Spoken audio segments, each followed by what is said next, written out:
Et pendant un moment, mon activité principale, c'était la marche. Et en marchant, j'ai commencé à me poser des questions, quel est le sens, quel est le but de la vie, ce qui est donc. Donc je me suis renseigné, j'étais sur internet en m'intéressant au hasard, aux probabilités.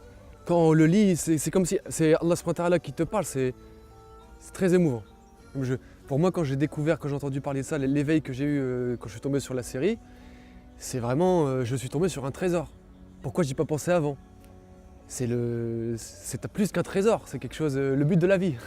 اللهم ثبتهم على الإيمان وارزقهم أعلى الجنان كما رزقتهم هداية القرآن بالقرآن اهتديت بالقرآن اهتديت في رحبه تحلو الحياة شوقا إلى المولى أتاي أسلمت روحي للإله نور الحنايا والطلوع لله أعلنت الرجوع آياته تغدو شموع ويفيض في قلبي سنا نور الحنايا والطلوع لله أعلنت الرجوع آياته تغدو شموع ويفيض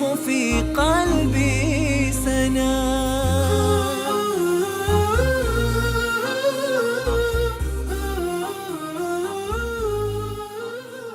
Alors, salam alaikum, je m'appelle Nicolas, le prénom musulman Abdallah.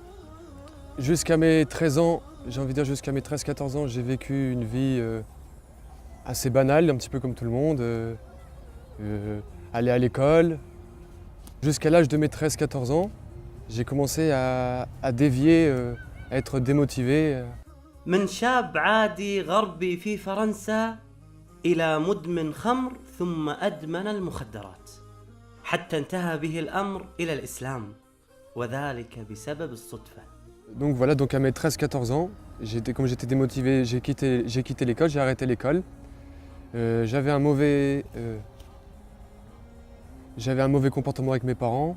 J'ai commencé à fumer des cigarettes, du cannabis, à prendre de l'alcool, différentes drogues. J'en suis devenu addict. عندما بلغ 13 وحتى 20 من عمره انقطع عن الدراسة والعمل. كان يسرق من والده وينفق المال في المخدرات والخمور. Arrivé un jour, j'ai décidé d'arrêter ces bêtises, la consommation, et je suis passé par des grosses angoisses, sans avoir entendu parler de l'islam. Et un jour, j'ai décidé d'arrêter ces bêtises-là. ما هي النقطة وما هي البداية الحقيقية وأنت تعيش الحياة الكئيبة التي جعلتك تنتقل من هذه الحياة إلى حياة أخرى؟ الشرارة أين كانت؟ Donc, moi, je suis passé par oui, comme vous dites, une période noire. Donc j'ai décidé dans laquelle je faisais des bêtises. Donc un jour j'ai décidé de les arrêter, je suis passé par des angoisses. J'ai eu des problèmes de nutrition, des problèmes de sommeil. Et pendant un moment, mon activité principale, c'était la marche. Et en marchant, j'ai commencé à me poser des questions, quel est le sens, quel est le but de la vie. Donc je me promenais, je marchais. Et durant cette marche, j'ai remarqué qu'en regardant des plaques d'immatriculation, mais pas sur la même voiture du moins, ça revenait sur des voitures différentes. J'ai trouvé ça bizarre, j'ai trouvé ça étonnant. Comment ça se fait? Est-ce qu'il y a quelque chose derrière ça? Donc je me suis intéressé aux probabilités et au hasard. Ce qui est donc je me suis renseigné, j'étais sur internet en m'intéressant au hasard, aux probabilités.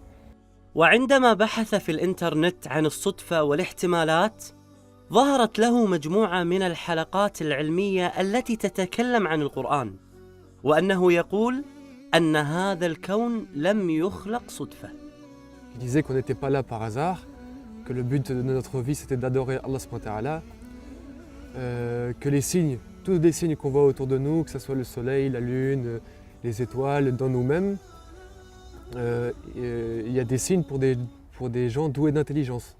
بالقرآن اهتديت في رحبه تحلو الحياة شوقا إلى المولى أتيت أسلمت روحي للإله نور الحنايا والطلوع لله أعلنت الرجوع آياته تغدو شموع ويفيض في قلبي سنا نور الحنايا. بلال رضي الله عنه وأرضاه دخل على النبي عليه الصلاة والسلام في بيته يستأذنه للأذان لصلاة الفجر، فوجد النبي صلى الله عليه وسلم يبكي ويزداد في البكاء حتى بل حجرة ثم بل الأرض، فقال يا رسول الله يعني تبكي هذا البكاء وقد غفر لك ما تقدم من ذنبك وما تأخر؟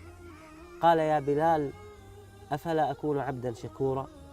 إني والله اليوم نزلت علي آيات ويل لمن قرأها. يعني أحبابنا اللي يسمعون هذه القصة هي على الإطلاق أنا وأنتم ونحن وهؤلاء كل مسلم يقرأ هذه الآية النبي عليه الصلاة والسلام يقول ويل لمن قرأها ولم يتدبرها ولم يتفكر بها. يقول الله سبحانه وتعالى إن في خلق السماوات والأرض واختلاف الليل والنهار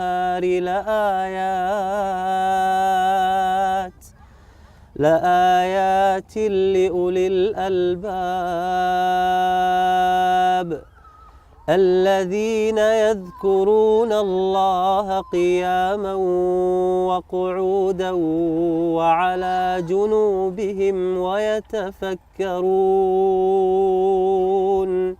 ويتفكرون في خلق السماوات والأرض ربنا ما خلقت هذا باطلا سبحانك فقنا عذاب النار.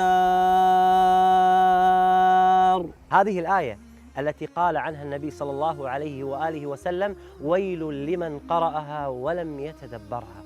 هذه الآية عندما نظر إليها وقرأها عبد الله نيكولا مترجمة باللغة الفرنسية خشع قلبه فتأثر فأصبح ينظر إلى الكون بشكل مختلف.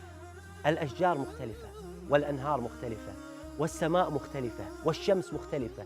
أصبح ينظر إليها بأنها آيات عظيمة تدل على خالق عظيم غفل عنه الكثير. Et j'ai fait subhanallah, pourquoi j'y ai pas pensé avant, c'est évident, c'était une évidence. L'existence d'un créateur, que nous sommes de la création, qu'Allah subhanahu a tout créé, qu'il a le pouvoir sur toute chose. Ça a été vraiment le premier déclic, quoi, le truc qui m'a fait l'éveil. À la suite de ça, donc ça s'est fait petit à petit, j'ai commencé à me renseigner, à lire, à apprendre un Coran, à lire la traduction du sens des versets. Et ça m'a touché, vraiment, ça m'a touché au cœur. Comme quoi c'était, subhanallah, c'est indescriptible. Quelque chose de vraiment... quand on le lit, c'est comme si c'est Allah subhanahu wa ta'ala qui te parle, c'est très émouvant. أخي عبد الله هذه محبة واختيار من الله سبحانه وتعالى. اختارك الله سبحانه وتعالى كي تكون مسلما ويأتي من بعدك بإذن الله تعالى أجيالا يدخلون الإسلام.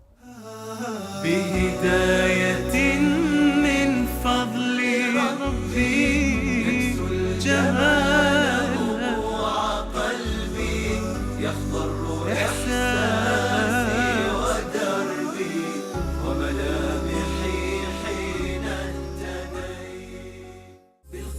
بالقرآن برحمه تحلو الحياة شوقا إلى المولى أتاي أسلمت روحي للإله بالقرآن برحمه تحلو الحياة شوقا إلى المولى أتاي أسلمت روحي للإله كان المدى أشواك حتى كسه الندى والقلب قد أرضاك يا رب حين اهتدى يا رب حين اهتدى.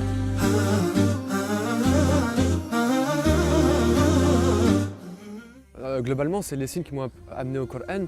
Après, bien sûr, dans la série, il parlait justement aussi des aujourd'hui, grâce à la technologie, des scientifiques. Il y a une comparaison entre les faits qui ont été découverts il y a quelque peu par des scientifiques et qui ne contredit pas ce qu'il y a dans le Coran. Au contraire, qui vient le compléter en fait, qui vient le confirmer. Donc ça, c'est aussi assez troublant, c'est quelque chose qui donne encore plus la foi aussi, qui amène tout cela, c'est quelque chose...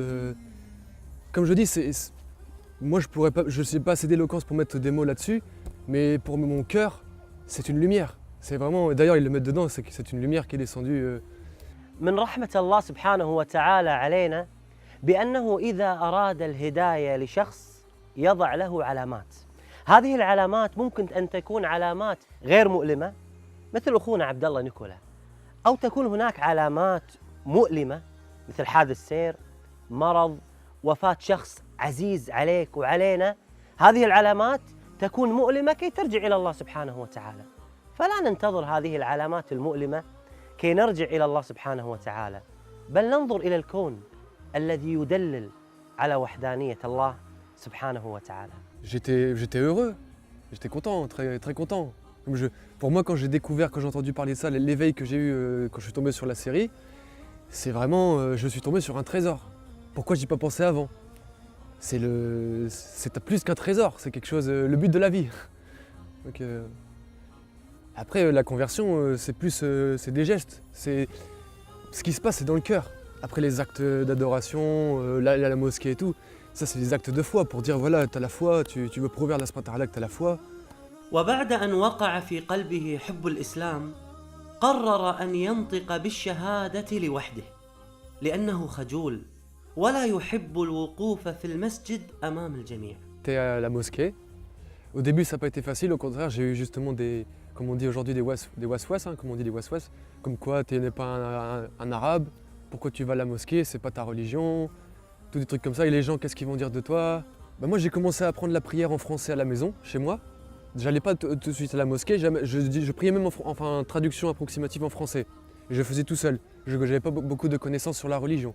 Donc la connaissance est venue petit à petit. D'ailleurs, le premier ramadan que j'ai jeûné, je ne savais pas que c'était avant la prière de l'aube. Je ne faisais pas encore la prière que je jeûnais, par exemple. Mais moi, c'est passé des personnes, des mauvaises fréquentations, j'ai envie de dire, avec qui je faisais des bêtises avant, à la période d'isolement. Après cette période d'isolement, je me suis tourné vers la mosquée. Là, j'ai vu les frères, j'ai eu les amis à la mosquée. العزلة سبحان الله، الله سبحانه وتعالى في الآية يقول إنما يعني وهذه فائدة لنا كلنا. الله سبحانه وتعالى يقول قل إنما أعظكم بواحدة أن تقوموا لله مثنى وفرادى ثم تتفكروا. يقول المفسرون لهذه الآية أن أحيانا إذا الإنسان اعتزل الناس وجلس لوحده يتفكر يصل إلى الحقيقة من الله سبحانه وتعالى، وهذا ما فعله أخي عبد الله. أخي عبد الله، كيف كانت ردة الوالد والوالدة؟ En fait, moi, mes parents, ils ont bien pris ma conversion à l'islam, étant donné qu'ils m'ont connu avant l'islam et après. عاش والداه حياة صعبة حين أدمن على المخدرات والمسكرات، فبعد إسلامه تحول إلى رجل آخر. J'ai envie de dire, on peut faire la comparaison du noir et du blanc. C'est-à-dire, ils m'ont connu avant à faire des bêtises, ils voyaient dans mon comportement. Après l'islam, ils ont fait « Oh, c'est quelque chose, hein, c'est étonnant. Hein. » Et ça leur a fait du bien d'ailleurs. Encore aujourd'hui, mon père va pour acheter de la viande halal pour la famille, pour qu'on mange ensemble. Masha'Allah. Alhamdulillah. Alhamdulillah. En fait, avec mon père, par exemple, mon père, lui, du fait que je sois musulman, ça a renforcé sa pratique religieuse, mais lui, comme il est chrétien. Donc, j'ai remarqué il fait du catéchisme pour les petits, il va à l'église. Et d'ailleurs, il dit qu'il n'y a pas entre les musulmans et les chrétiens, il n'y a pas beaucoup de différence. Et quelquefois, je lis avec lui des traductions du sens des versets sur Internet pour lui montrer, justement pour qu'il suive le droit chemin, l'islam, et lui montrer les dérives des chrétiens actuels par rapport au polythéisme qu'ils font. لما اشتكى جوف الظما لما بكى جفني دما والدرب خاف جهنما لجأت للقرآن يا روضا نحيا بها يا منهجا لأولي النهى، يا غيمة نرنو لها وسماؤها القرآن.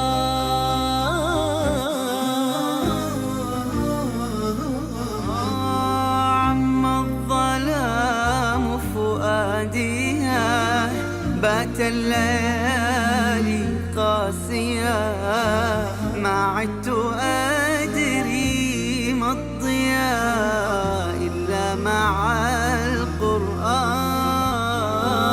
معنت في آياته فأنست في صفحاته، ورشفت من نفحاته ما أعذب القرآن. وجدت في عين عبد الله الصدق والحرص على حفظ كتاب الله سبحانه وتعالى. فعلا كنت سعيد جدا بلقاء عبد الله وسماع قراءته لكتاب الله عز وجل. أعوذ بالله من الشيطان الرجيم. بسم الله الرحمن الرحيم.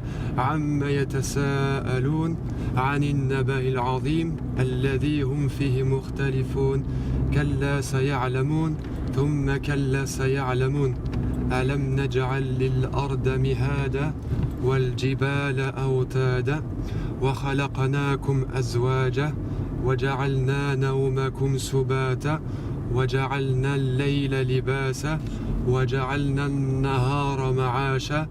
القرآن نور حياته، فلذلك هو حريص على تعلمه باللغة العربية ودراسة معانيه بالفرنسية. بعد الإسلام كيف أصبحت حياتك مع كتاب الله سبحانه وتعالى؟ هل تقرأ القرآن بشكل يومي؟ هل تعيش مع القرآن؟ أخبرنا. J'essaye de lire le Coran chaque jour parce que c'est ma nourriture pour mon cœur, que ça soit dans les bons moments ou les mauvais. C'est ça qui me fait vivre. Non, je sais lire certaines parties du Coran en arabe que j'ai apprises, mais sinon le Coran en entier, j'aime bien pour méditer plus facilement, lire la traduction, écouter la récitation en arabe et lire la traduction du sens des versets pour que moi je comprenne mieux. Et en même temps le tafsir, l'explication du Coran, je lis en français pour mieux comprendre le Coran. الحمد لله. اليوم أنت تجد صعوبة في الكلام معنا، فقلت دعاء موسى عليه السلام. ماذا يقول دعاء موسى عليه السلام؟ ربي اشرح لي صدري ويسر لي أمري واحلل عقدة من لساني يفقهوا قولي. أسأل الله سبحانه وتعالى أن يثبتك على الإسلام. آمين. وأن يدخل والديك الإسلام. آمين. وأن يدخل إخوانك الإسلام. آمين. ويحقق أمنيتك ولا تخرج من هذه الدنيا إلا كل أهلك وأصحابك بإذن الله دخلوا في دين الله عز وجل. آمين. إن الدين عند الله الإسلام. بارك الله فيك شيخ. بارك الله. بارك الله فيك شيخ. أسير بدرب قرآني فيشرق صبحه الحاني، أرتله وأحفظه وأقرأه بمعاني، أسير بدرب قرآني. ربيعي أنس أيامي، صديقي بوح أحلامي، شفاء الهم والشقوى يداوي جرحي دامي. ربيعي أنس أيامي، صديقي بوح أحلامي، شفاء الهم والشقوى يداوي جرحي دامي. ولما تهت ثم أتيت لدرب كلام رب البيت، وجدت النور والسلوى مع القرآن اهتديت، مع القرآن اهتديت. فيشرق صبحه الحاني، أرتله وأحفظه وأقرأه بمعاني، أسير بدرب قرآني.